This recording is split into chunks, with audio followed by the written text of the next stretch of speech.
नमस्कार दोस्तों, मैं पंकज मिश्रा आज फिर से आपका प्रथम हॉस्पिटल के यूट्यूब चैनल में स्वागत करता हूं।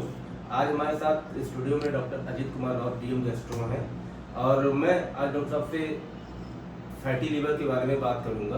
तो सर नमस्कार और बहुत बहुत स्वागत है आपका। और आज की डेट में डॉक्टर साहब एक फैटी लीवर कॉमन प्रॉब्लम हो गई है जो कि हर कोई परेशान है, लगभग।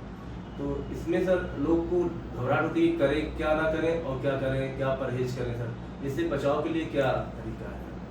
यस, बहुत ही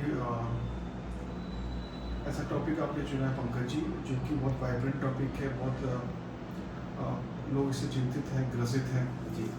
सो फैटी लीवर आजकल ये दिखा है कि हर दूसरे इंसान को बहुत सारे कारणों की वजह से फैटी लीवर हो जाता है। फैटी लीवर का मतलब होता है पंकज जी, लीवर में एक औसत से ज़्यादा फैट का इकट्ठा होना, accumulation of fat in liver is called fatty liver. तो कुछ अमाउंट तो फैट उसको होता ही है, because that is the storehouse for the energy. लेकिन अगर वो मात्रा कुछ ज़्यादा हो जाती है और लीवर में स्वेलिंग करने लगती है तो उससे हम फैटी लीवर कहते हैं। और उस फैटी लीवर के कारण इंसान को तकलीफ होती है, उसको फैटी लीवर डिजीज़ कहने लगते हैं। डिजीज़ बहुत तरह की होती है और सिंपल फैटी लीवर होता है और साथ में स्टेटो हेपेटाइटिस, यानी कि उसके अंदर इन्फ्लेमेशन हो जाए, है ना, यानी कि सूजन के साथ इन्फ्लेमेशन हो जाए। अगर ये लंबे समय तक रहे और एक इंसान उसको नज़रअंदाज कर लिया, उसको पता ही ना चले, तो धीरे धीरे वो लीवर को डैमेज करती चली जाती है और आने वाले 5 से 10 सालों में वो लीवर को उसी तरह डैमेज करती है जैसे कि एक अल्कोहलिक इंसान अल्कोहल पीने का अपने लीवर को डैमेज करता है, यानी कि सिरोसिस। सो टाइमली इसका डायग्नोसिस होना, पहचानना, बचाव करना, ट्रीटमेंट करना और इसका मैनेजमेंट पे डॉक्टर्स की सलाह लेना, सहायता लेना, राय लेना, ये बहुत ही जरूरी है। जी। अच्छा डॉक्टर साहब, एक चीज़ और पूछना चाह रहा था कि जैसे ये प्रॉब्लम तो बहुत कॉमन है, लेकिन ये पता कैसे चले कि क्या सिम्टम्स, क्या लक्षण आते हैं कि स्टार्टिंग में उसको थोड़ा हिंट मिल जाए कि हाँ ऐसा प्रॉब्लम आ रहा है। अदरवाइज जैसे 5 साल 10 साल हो गया, आपने कहा सिरोसिस हो गया, तो वो तो बहुत जी बड़ा प्रॉब्लम हो गया। बिल्कुल। तो अगर पहले से अगर प्रिकॉशन कर ले तो उसको कैसे लक्षण आए तो कि वो आपके पास या अपने कंसल्टेंट पास जाए और डायग्नोज कराए? जी पहली चीज़, ऐसी कौन सी पॉपुलेशन है जो कि फैटी लीवर के लिए प्रोन है? पहली, ओबेसिटी, मोटापा, जिसका बीएमआई 25 या 26 से ऊपर है ना, तो उसको फैटी लीवर होने की बहुत ज़्यादा संभावना है। दूसरा, वो इंसान जो डायबिटिक है, शुगर की बीमारी है जिसको, उसको फैटी लीवर होने का बहुत ज़्यादा चांसेस है। और जब कभी हम अल्ट्रासाउंड किसी और कारण के लिए कराते हैं और उस पर फैटी लीवर पकड़ में आ जाता है, तो ऐसे भी एक वर्ग है जिसमें कि फैटी लीवर हमको पहचानने में मिलता है। सो डायबिटिक, ओबेसिटी और रूटीन अल्ट्रासाउंड में पकड़ में आना, ये फैटी लीवर पहचानते हैं। इंसान के लक्षण जो होते हैं वो होते हैं भारीपन, आपके जो पेट के ऊपरी हिस्से में दाईं तरफ भारीपन रहता है, खिंचाव से महसूस होता रहता है, झुकने पर ये भारीपन बढ़ जाता है, कभी कभी ये दर्द का रूप ले लेता है। तो ये सब मेन लक्षण होते हैं। तो जब कभी किसी इंसान को इस तरह के लक्षण हो तो उसको अपने को सोचना चाहिए कि क्या मुझे फैटी लीवर तो नहीं है, और उसके लिए उसको अपने डॉक्टर से, स्पेशली लीवर डॉक्टर से मिलना चाहिए और सलाह मशवरा लेना चाहिए। सर एक चीज़ और है, जो सबसे कॉमन प्रॉब्लम है जहाँ फैटी लीवर का बात आता है वहाँ ऑयली चीज़ें आ जाती हैं तुरंत। आदमी तुरंत बोलता है कि ऑयली, या डॉक्टर भी तुरंत उसको एडवाइस करते हैं कि ऑयली चीज़ों से बचिए। इसके बारे में क्या कहेंगे सर? बहुत इंपॉर्टेंट चीज़ है। फैटी लीवर का मतलब होता है excess of calories in the body, यानी कि इंसान को जितनी आवश्यकता है कैलोरी की, उससे ज़्यादा अगर उसकी बॉडी में कंज्यूम हो रहा है तो वही एक कारण होता है फैटी लीवर का, यानी कि एक्सेस ऑफ कैलोरीज और एक्सरसाइज की मात्रा ना के बराबर होना। अब कैलोरी रिच फूड कौन से होते हैं? कैलोरी रिच फूड होते हैं हमारे शुगरी आइटम्स, मिठाइयाँ, मीठा, है ना, और तेल।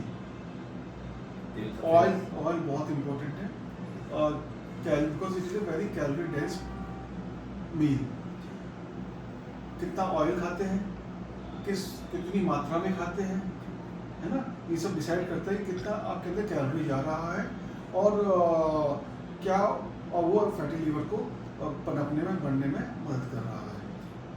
इसमें टाइप्स ऑफ ऑयल भी आ जाते हैं मील्स में, कितने टाइप्स ऑफ ऑयल ले रहे हैं, क्या लेना चाहिए और क्या नहीं लेना चाहिए इसमें? हाँ, ये बहुत ही इंपॉर्टेंट क्वेश्चन है और अक्सर मरीज मुझसे यही पूछता है कि डॉक्टर साहब मुझे फैटी लीवर हो गया है, तो मुझे आप ये बताइए कौन सा तेल खाना चाहिए, कौन सा तेल नहीं खाना जी। चाहिए। मार्केट में बहुत सारे ऐसे अवेलेबल हैं जिसमें वो लोग भी ये सजेस्ट करते हैं। जी।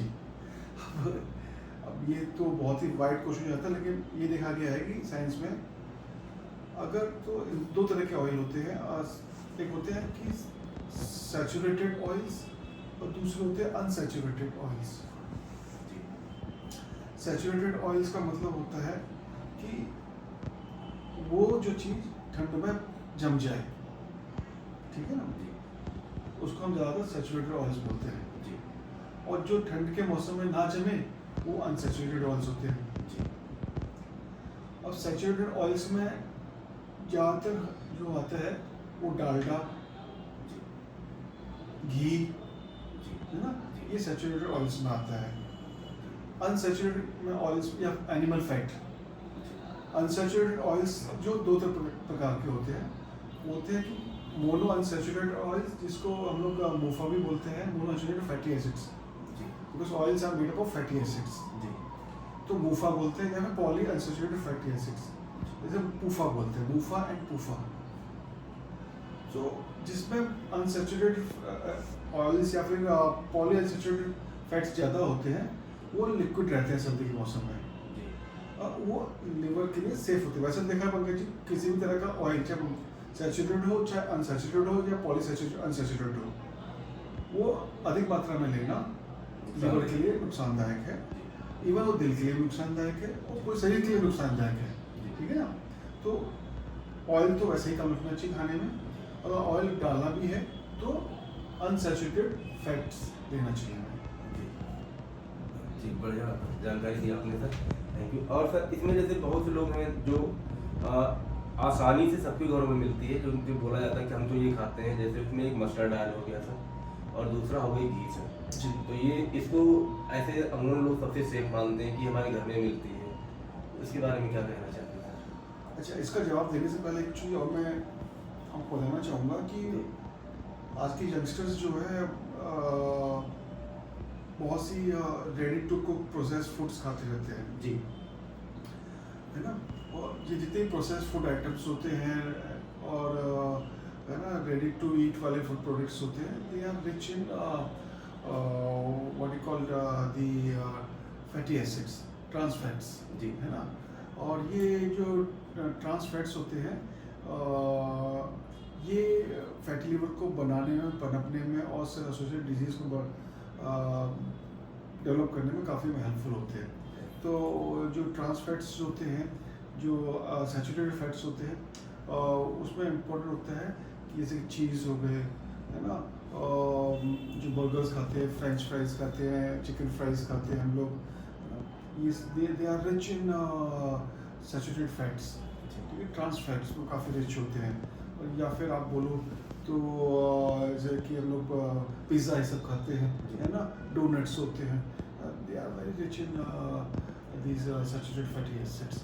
तो इस तरह के तेल जो होते हैं जिनमें ये चीज़ें बनती हैं वो हमको अवॉइड करना चाहिए, ठीक है। अच्छा, दूसरे जो एनिमल फैट्स होते हैं जैसे कि रेड मीट में आते हैं ना, तो ये सब भी काफ़ी हानिकारक होते हैं। आपने जो आपके क्वेश्चन पर आए हैं वो है जो घर में जो डेली यूज, घर में क्या यूज होता है, वही मस्टर्ड ऑयल, मस्टर्ड, कड़वा तेल बोलते हैं, कड़वा तेल, जी, घी बोलते हैं, शुद्ध देसी घी, जी, शुद्ध देसी घी, ये it is very rich in saturated fatty acids और ये काफ़ी हार्मफुल होता है, ठीक है। लोग बोलते हैं हम तो घी खाते हैं जी, हमें तो नहीं होना चाहिए, जी, but it is not the case, ठीक है ना। तो घी तो मेरे ख्याल से टेस्ट के अनुसार थोड़ा बहुत ही लेना चाहिए, और कोई ये बोल रहा है कि मैं घी खा रहा हूँ सेफ हूँ, तो ऐसा नहीं है बिल्कुल। It is rich in saturated fatty acids और इससे जो है लीवर की बीमारियाँ, हार्ट की बीमारियाँ और धमनियों की बीमारियाँ काफ़ी ज़्यादा होने की संभावना है। और रही कड़वा तेल या mustard oil is quite safe, है ना। इसमें जो है इस प्रेडोमिनेंटली ऐसे अनसैचुरेटेड फैटी एसिड्स होते हैं और ट्रांस फैट्स जो है सैचुरेटेड फैट्स काफ़ी कम होते हैं इसमें। लगभग 20-25% जो है इसमें सैचुरेटेड फैटी एसिड्स होते हैं और लगभग रिमेनिंग जो होता है वो आपके मूफा या पूफा यानी कि अनसैचुरेटेड फैटी एसिड्स होते हैं। तो जो कड़वा तेल या मस्टर्ड ऑयल है रिलेटिवली सेफ है ना, एज कम्पेयर टू घी और अदर ऑयल्स। सेफेस्ट आप पूछो तो कौन सा है, तो वो ऑलिव ऑयल है ना।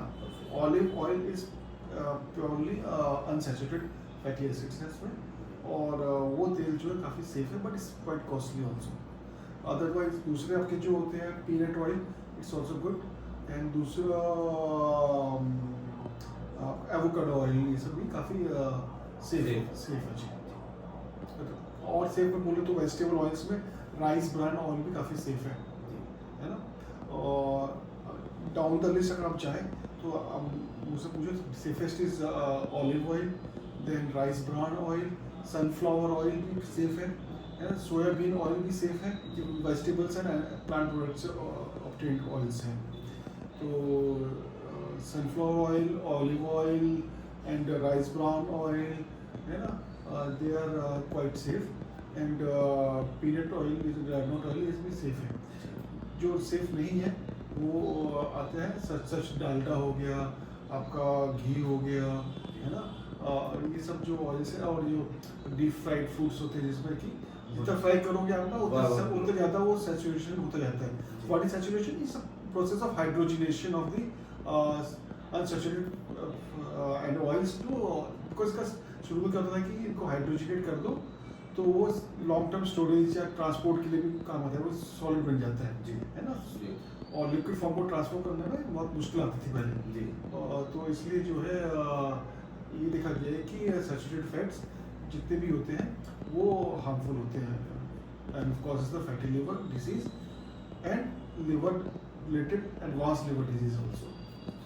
जी सर। एक चीज़ और पूछना चाहूँगा, जैसे लोग कहते हैं कि मैं घर का खा रहा हूँ, मस्टर्ड ऑयल है, कड़वा तेल या घी, तो हमें लगता है कि उसमें सर उनकी लाइफ स्टाइल, उनकी वर्किंग कैपेसिटी क्या कितनी है, उस हिसाब से अगर वो डाइट ले तो भी बच सकते हैं।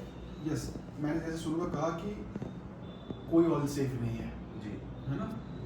आप मुझसे पूछो कि सबसे बुरा कौन सा है, तो बता दिया मैंने आपको, है ना। और सबसे सभी ऑयल बुरे होते हैं लेकिन उसमें सबसे अच्छा कौन सा है, ऑलिव ऑयल बताया मैंने आपको। और दूसरा मस्टर्ड ऑयल जो है आप डे टू डे यूज होता है, that is also quite good है ना। ऑलिव ऑयल भी हम लोग यूज कर सकते हैं, मस्टर्ड ऑयल भी यूज कर सकते हैं, एंड राइस ब्रान ऑयल भी यूज कर सकते हैं, एंड फॉर दैट मैटर हम लोग सनफ्लावर ऑयल भी यूज करते हैं, they are quite safe. Soybean oil भी काफ़ी ठीक है, बट एनिमल फैट से जो ऑब्टेन्ड ऑयल है वो सही नहीं है और घी भी उतना सेफ नहीं है ना। ऊपर से हमारे घी तो हमारे क्या कल्चर में है, तो उसको मैं आउटराइट ऐसे बोल दूं कि सेफ नहीं है तो बहुत से लोग उससे ऑफेंड हो जाएंगे, but it is the science fact, जो सेफ नहीं है तो नहीं है ना। लेकिन हाँ, apart from like all sorts of oil discussion, हमें ये भी देखना चाहिए कि हम लोग एक्सरसाइज भी कर रहे हैं कि नहीं कर रहे हैं जी, है ना। जी।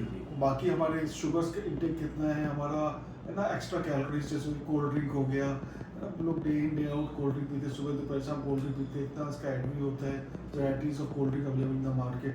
तो ये बिकॉज एम्प्टी कैलोरीज है, आप बस कुछ मिलता थोड़ा, कैलोरीज मिल रही है उससे आपको जी, तो उसको अवॉइड करना चाहिए। और good amount of daily exercise होनी चाहिए, मॉडरेट वॉक होनी चाहिए। जैसे आप बोलते हैं कि 10,000 कदम डेली वॉक करें तो like we can just prevent the cardiac risk and prevent the fatty liver also. Thank you sir, आज की जानकारी बहुत अच्छी रही सर। और मैं अपने दर्शकों को बताना चाहूँगा कि आप सर ने जैसा कि बताया कि भी आप अपनी एक्सरसाइज बढ़ाएं, अपनी लाइफ स्टाइल चेंज करें तो वो ज़्यादा बेटर रहेगा, और अपने मील्स को बैलेंस रखें। इसके साथ ही आज का सेशन मैं समाप्त करता हूं, और आप सभी लोगों को श्रावण मास की, रक्षाबंधन की और 15 अगस्त की हार्दिक शुभकामनाएं मेरी तरफ से और प्रथा हॉस्पिटल की तरफ से। Thank you.